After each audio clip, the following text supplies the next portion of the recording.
Corruption scandals once again rock the European Parliament. A court in Paris has found the leader of the far-right National Rally Party, Marine Le Pen, guilty of embezzlement of European Union funds. Meanwhile, the alleged bribery scandal known as Huawei Gate continues to rumble in the European Parliament. European democracy is under attack. This is part of a worrying trend where research by investigative journalists in Brussels has revealed that almost a quarter of EU lawmakers were involved in scandals or breaking the law on issues ranging from harassment to corruption.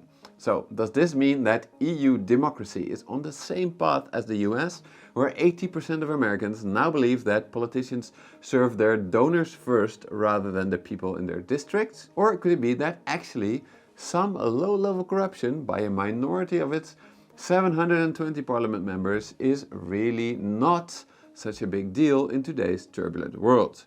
After all, if we again compare to the US, what used to be scandals is now just another Tuesday. A lawmaker like Nancy Pelosi outperforming all other hedge funds, don't worry about it. Putting a key government contractor in charge of restructuring the government? That's fine. A sitting president literally launching a meme coin? Well, there's clearly bigger things to worry about. On top of that, highlighting low-level corruption in the EU gives people like Hungary's Viktor Orban, under whose rule Hungary became Europe's most corrupt country, an opportunity to say stuff like this. I think this body has some expertise when it comes to corruption.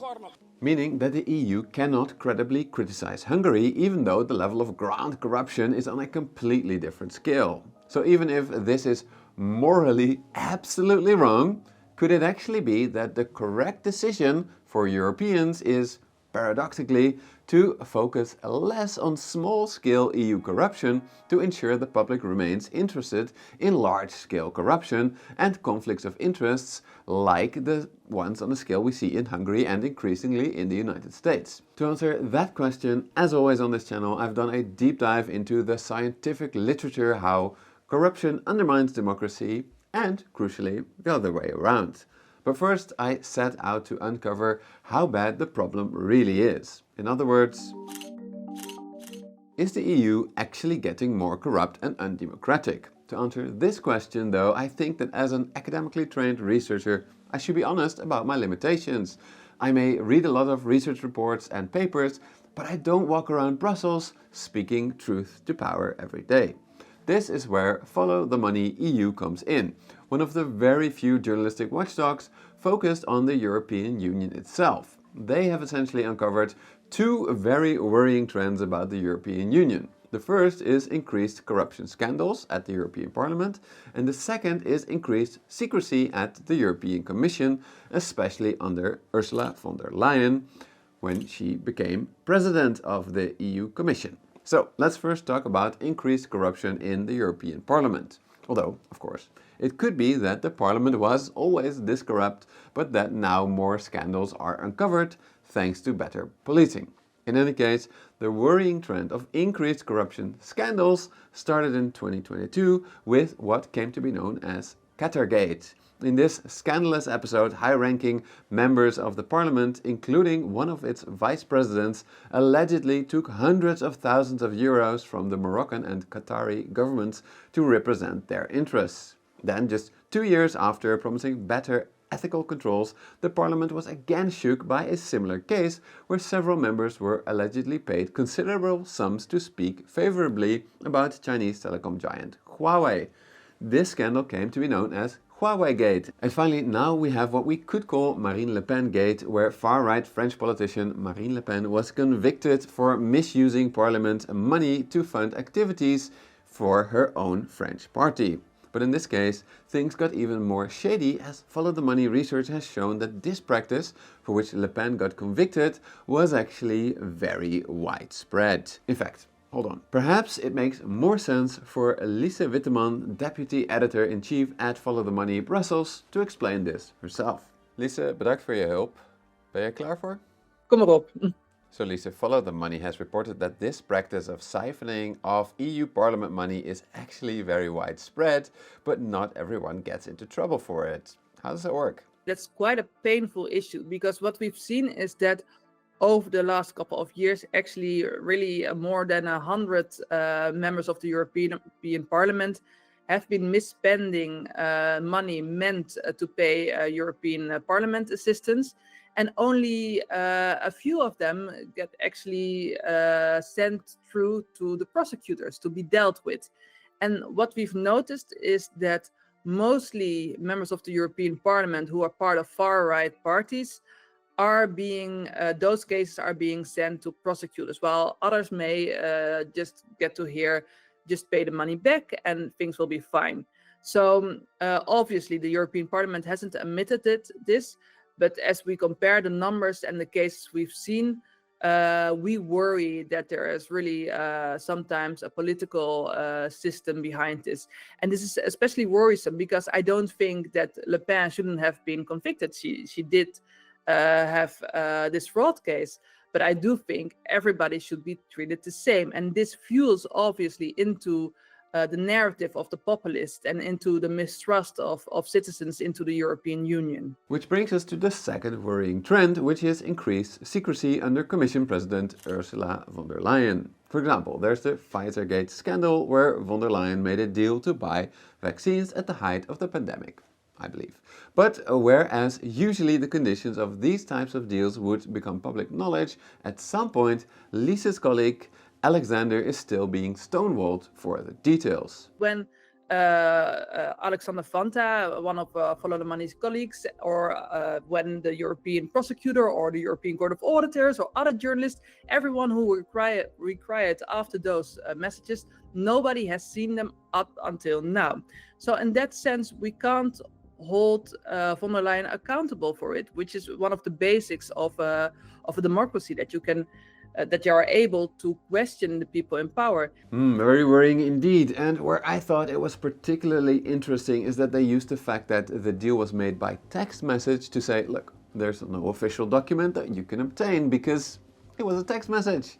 That's not an official document. On top of that, Lisa's team has written that von der Leyen has employed other sneaky tactics like moving more and more text from official minutes that are available to the public and journalists to annexes and footnotes that are allowed to be kept secret in the interest of national security. On top of that, Follow the Money has covered how von der Leyen's party, the EPP, has increasingly tried to defund NGOs that are part of the Brussels system of checks and balances to hold politicians to account on issues that are counter to the interest of industry lobbying groups, such as, for example, when it comes to the environment. So Lisa, is von der Leyen following in Orban's footsteps? Well, luckily we are not there yet. You know, these watchdogs are still in place. They are still able to do their work to a certain extent. So for now, I would say the European Commission is not in the same place as Hungary or the way that the United States is now heading towards. But there are worrying trends, and if we don't do anything, then you can say, we're not that bad yet. But things can go very quickly, very bad, and that we've seen also in certain European countries. That once there is not enough respect anymore for the importance of watchdogs, things can deteriorate, and then you only need one very bad leader with bad intentions, and democracy can go down the hill fast. Could we say that corruption is essentially a slippery slope? If you allow a little bit of it, you're going to normalize it, and then more and more corruption will follow. Is that what you're saying? Super slippery. Okay, thanks, Lisa. That sounds logical. It's a slippery slope to more corruption and perhaps eventually becoming a flawed democracy or even dictatorship. But is that actually true? To find out, as always in this channel, I've delved into the scientific and professional literature to find out. Is corruption indeed a slippery slope undermining democracy?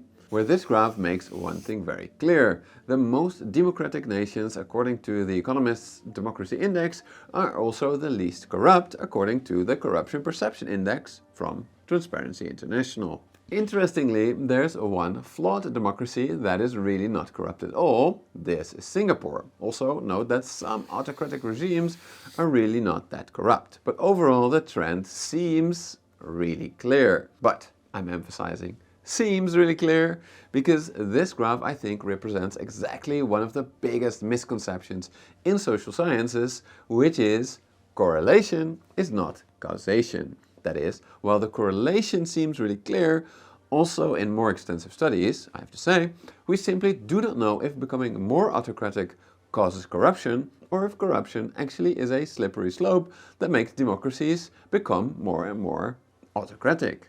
It could easily be just that becoming more democratic makes you less corrupt.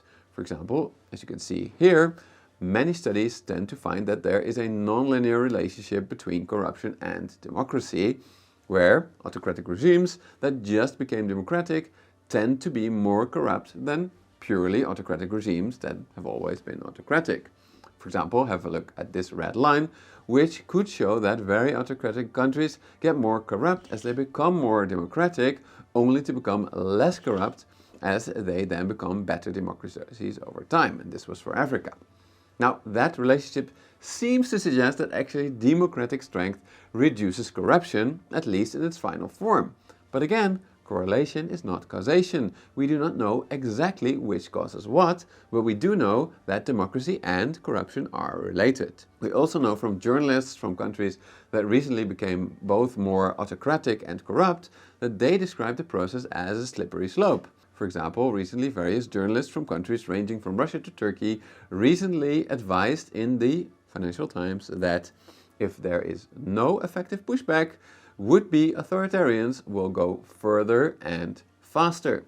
Similarly, we do know from political scientists that there is something like a corruption trap, meaning that corruption can create a self-perpetuating cycle where as corruption becomes normalized, it can lead to more people engaging in corrupt practices.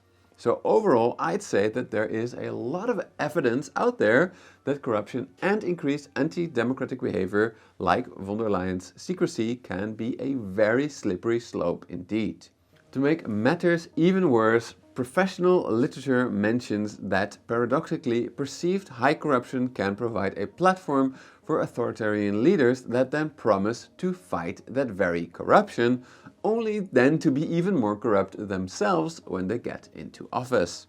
So, could there still be a paradoxical case made for staying silent on minor EU corruption to prevent people like Orban from exploiting it in parliament? It seemed far-fetched to me, but I still wanted to ask Lisa. It's like this. I do think that some of our stories feed into the playbook of Orban or Putin. They are saying, look, Brussels is just as bad as the other ones. They are corrupt. They are also, they are not better than we are. But I think that the big difference between countries such as Hungary, such as Russia, and the European Union as it is still today, is that do you stand up against corruption?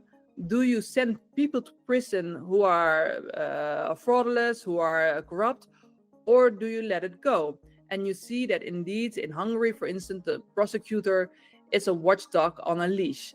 And that's the situation that you want to prevent, because if you're there, then nothing can stop the deterioration of the rule of law and democracy. So let's make sure that we are not getting there and step up against corruption. As long as that's the case, I'm still very happy to live in the European Union. This is exactly why I teamed up with Follow the Money for this episode. To me, it makes sense that precisely to keep corruption at bay, to avoid normalizing it, as seems to have happened in the US, we absolutely need to ensure policymakers are held accountable. So, even though they did not sponsor this video, they did not pay me anything, I do really want to implore all of you to support this type of investigative journalism on the European level. So, if you want to support work like the articles I linked in the description and top comment below, please go to ftm.eu/become-member to support and get access to unique European investigative journalism, which is also really fun to read, honestly. Or if you want to know more, buy their book, Who's Watching Europe, at ftm.eu/products. And finally, if you're not in Europe and want me to do more collaborations like this with investigative journalists in your region of choice, please let me know in the comments, and also consider supporting Money Macro on Patreon. I'm not an investigative journalist, but I do try to do my part protecting democracy by trying to provide deep, accurate, balanced videos about the world today. To make more though, I really need a bigger team of experts, which I think I can start hiring when I hit about $3,000 per month on Patreon. Now, if you want to contribute to me making that, consider checking out patreon.com/moneymacro. Thank you very much.